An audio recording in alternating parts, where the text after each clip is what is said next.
Сәлеметсіздер ме, құрметті көрермен. Кезекті сайтпен танысуды, шолу жасауды бастаймыз. Сайт Render Forest деп аталынады. Сайтқа сілтеме әдеттегідей видеоның астындағы бекітілген комментарийде болады. Бұл сайт өзге бұдан бұрынғы сайттардан бір ерекшелігі, оның қолынан барлығы да келеді. Қазір біртіндеп біз осы сайтпен танысатын боламыз. Сайтқа тіркеліп, өзіңіздің Google аккаунтыңызбен тіркелуіңізге болады. Сайтқа тіркелгеннен кейін осындай бет ашылады. Бұнда ең бірінші бөлікте сіз үшін деген бөлік бар. Бұнда не істеуге болатындығы көрсетілген. Видео жасауға болады, YouTube-қа арналған көлбеу ойдағы немесе TikTok, Instagram-ға арналған 9:12 форматындағы видео жасауға болады. Макеттер, логотиптер, әртүрлі проекциялар, сайттар жасауға болады. Бұның астында одан кейін өздеріңіздің жасаған проектлеріңіз, жобаларыңыз тұрады. Оларға қайтадан қайтып келіп, оларды өзгертіп, редакциялап отыруға болады. Кез келген уақытта жасауға болады бұның барлығын. Енді видеоға келетін болсақ, мұнда не істеуге болады? Мұнда жаңағы мынандай жұмыс наборлары, шаблондар берілген. Осы шаблондарды пайдаланып жасауларыңызға болады. Мұнда 3 анимациялар бар, түрлі басқа да өзгеше көптеген жаңағы видеоны жасаудың жолдары бар. Осы шаблондарды пайдалануыңызға болады, немесе жасанды интеллектіні пайдаланып жұмыс істеуіңізге болады. Егер де жасанды интеллектіні таңдайтын болсаңыз, сізге мынандай бет ашылады. Бұнда өзіңіздің промптыңызды жазасыз. Мына жерге, мысалы, қазақ жоңғар соғыстар десек,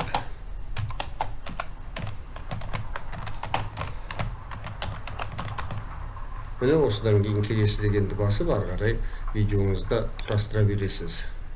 Немесе мына жерге толықтай тақырыпты толықтай жазуға болады. Дәл осылай барлығы да өте оңықты, түсінікті етіп жасалынған. Мысалы, 3 анимацияны алатын болсақ, мұнда да дәл осындай.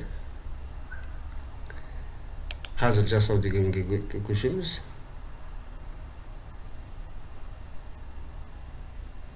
Бұнда 2 түрлі бөлік беріледі. Өзіңіздің сценаларыңызды немесе жасанды интеллекті бойынша өз сценаңызды таңдайтын болсаңыз, міне мынандай мүмкіндіктер берілген. Осылардың ішінен таңдап аласыз, не керек екендігін өзіңізге. Өте көп мүмкіндіктері.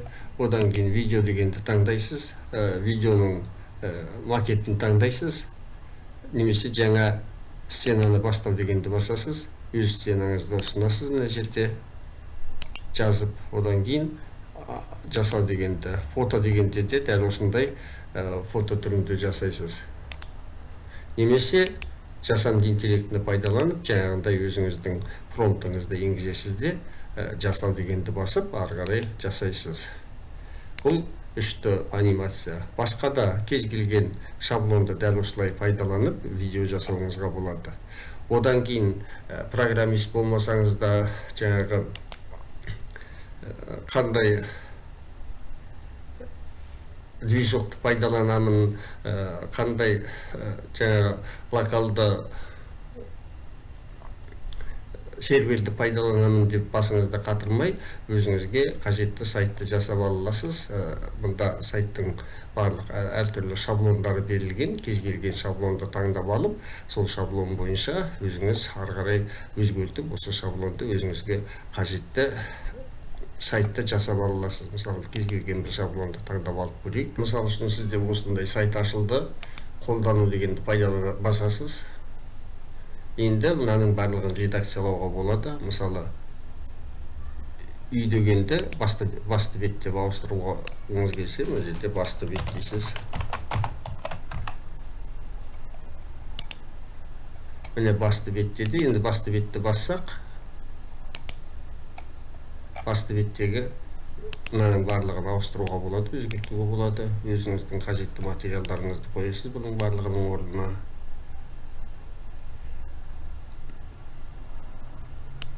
мына жерде тағы да өзгертесіз.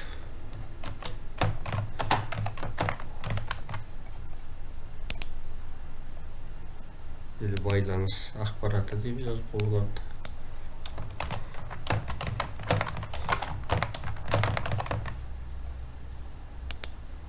Көріп отырғаныңыздай ешқандай да бір программист болудың ешқандай қажеті жоқ. Ол үшін мысалы мына жерде мынаның барлығын өзгертуге болады. Енді кіріп әрқайсысының өзіне біз туралы деген кезде мына жерде біздің колледж туралы деген сияқты барлығын жазып, біздің мектеп туралы деп немесе мынаның барлығын да өзгертуге болады. Шрифттерін өзгертуге болады. Көріп отырғаныңыздай барлығын түгелдей өзгертуге болады. Келесі мысалы мына жерде бізге түсу үшін біздің колледж немесе біздің мектеп деп жазамыз. Ол туралы да осылайша барлық блоктарды өзгертеміз. Одан кейін сол блоктың ішіне кіретін мәліметтерді түгел өзгертіп шығамыз.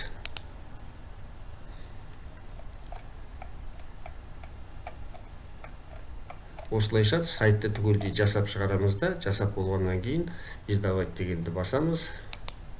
Мына жерде басатын болсаңыз, сайттың статусы тұр, доменге қосылу мүмкіндігі де берілген мұнда тікелей.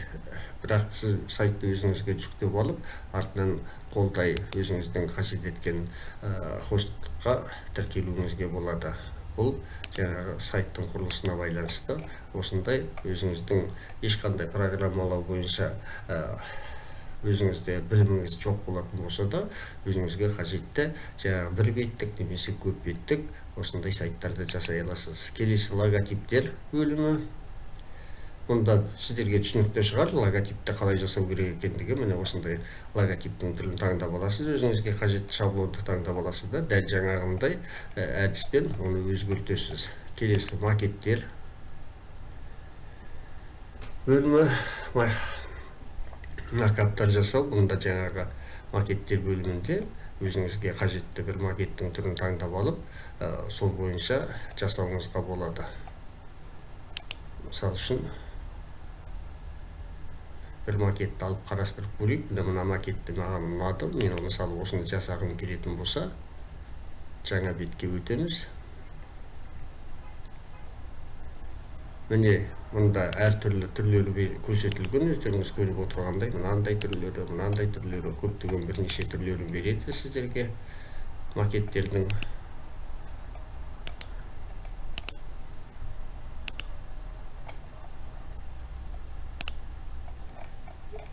Соның ішінен біз мысалы біреуін таңдап алайық.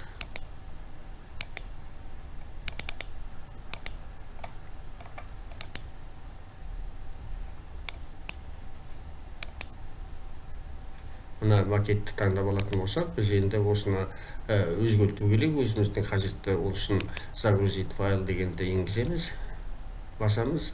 Өзіміздің компьютеріміздегі тұрған бір файлды аламыз, мысалы мен буклетті алайын.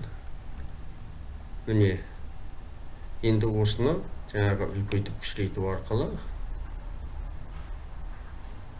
осы әкеліп қоямыз, қолдану дегенді басамыз.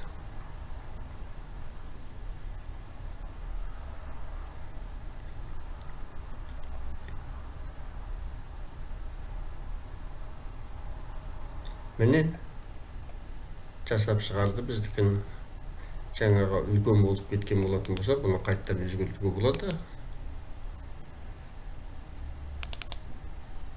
Мысалы бізге мынаны кішірейту керек болады. Жаңағы адамымыздың басы сыймай қалды. Түгел сыю үшін міне осылай қылып қойып, қайтадан өзгертетін болсақ, макет толықтай сиятын болады.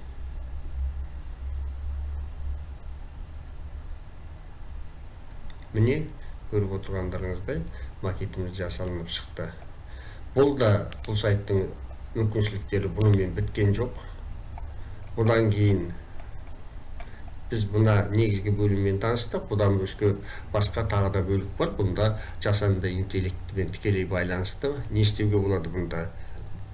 Видео жасау, жасанды интеллектіні пайдалану арқылы жасанды интеллектіні пайдалану арқылы мәтінді видеоға ауыстыру, анимациялар жасау, мультфильм жасау, жаңағы жасанды интеллектіні пайдаланып. Жасанды интеллектісі бар редактор, видеоны редакциялайтын, өзгертетін.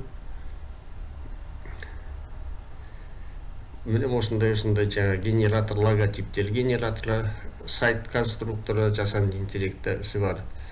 Компанияның атауының генераторы, YouTube-тағы атаудың генераторы, идеялар, YouTube-ға арналған идеялар деген сияқты түрлері бар. Олардың жаңағы видеоға байланысты біз қарастырдық. Мысалы, жасанды интеллектіні пайдаланып, тексті видеоға ауыстыру дегендікке келетін болсақ,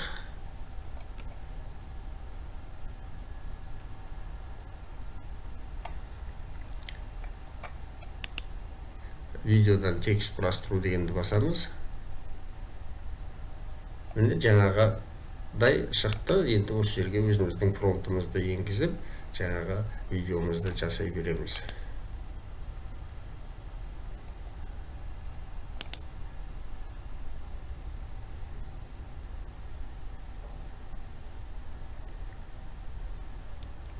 Немесе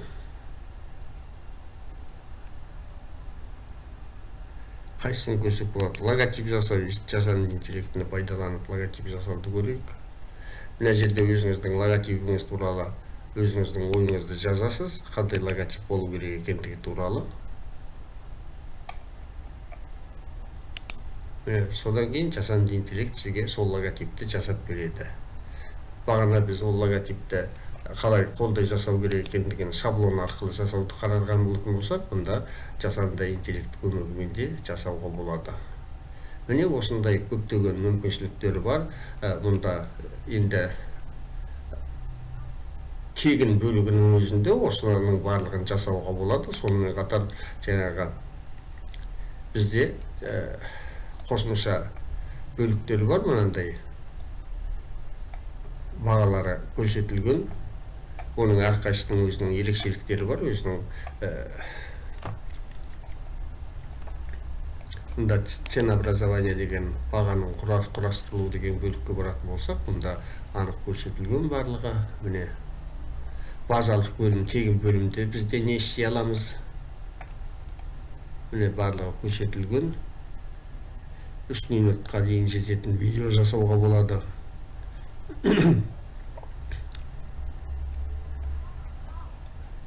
Ай суреттер салуға, логотип салуға, макеттер, тегін веб-сайт жасау, 500 мегабиттік жаңағы облакалық сақтауды пайдалануға болады. Одан кейін $9 жеңілдетілген түрі бар.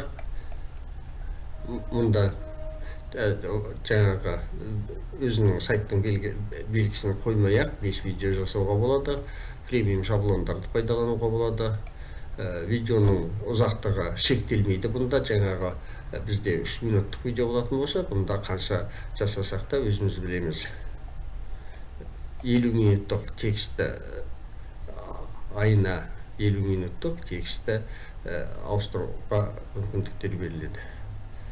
Жаңағы суретті жасауға ай көмегімен 150 кредит беріледі. Міне осындай мүмкіндіктері бар. 10 гигабайт, бұнда жаңағы 500 мегабайт болса, тегін түрде бұнда 10 гигабайт сізге хранилищеден орын беріледі. Одан кейін $9,5 дегенде көп емес. Жаңағы 5000 теңгенің шамасында, 5000 теңгеден де аз болады. Егерде қарайтын болсақ, бұнда мүмкіндіктері көбейе түседі. Одан кейін әрине профессионалдық жаңағы $29 бөлім. Бұл бөлімнің сізге тіпті енді керегі де жоқ. Негізінен мына ең қажеттісі $9,5 немесе жаңағы тегін бөлімді өзіңіз қашан үйреніп алғанға дейін тегін бөлімді пайдаланып, одан кейін де егер жаңағы табыс тауып жатсаңыз, пайдаланып жатсаңыз, одан жоғары бөлімге көшуге болады. Сол сияқты сайттың партнерлік программасы бар. Жаңағы мұнда оқу деген бөлімі бар. Оқу бөлімінде сізге жаңағы оқытатын видеолар, видео сабақтар беріледі. Жаңағы білім орталығы деген қолдау орталығы бар, өзінің соған сұрақтар қоюларыңызға болады. Сол сияқты мұнда партнерлік бағдарлама бар. Сіз өзіңіздің осы сайтқа әкелген әрбір адамыңыз, егер де жаңағы сайттың ақылы бөлігін таңдаған болатын болса, сіз соның 40%-ін аласыз. Мысалы, жаңағы $10 бөлімді таңдаса, сіз сол $10-ның $4 сізге төлейтін болады тікелей. Міне осылай ақша табуға да болады осы сайтты пайдаланып. Егер видео қызықты болатын болса, лайк басып, каналға жазылуды ұмытпаңыздар. Алдағы уақытта осындай қызықты, танымдық мүмкіндігі мол видеоларды түсіруге тырысамын. Әрине осы сайтты тегін пайдаланып көріңіздер алдымен. Егер де сізді ұнап жатса, өзіңіздің жаңағы әлеуметтік желілеріңізді жүргізуге, немесе YouTube каналыңызды жүргізуге бір үлкен серпін беретін болса, одан кейін жаңағы ақылы түрін пайдаланып мүмкіндіктеріңізді молайта берулеріңізге де болады.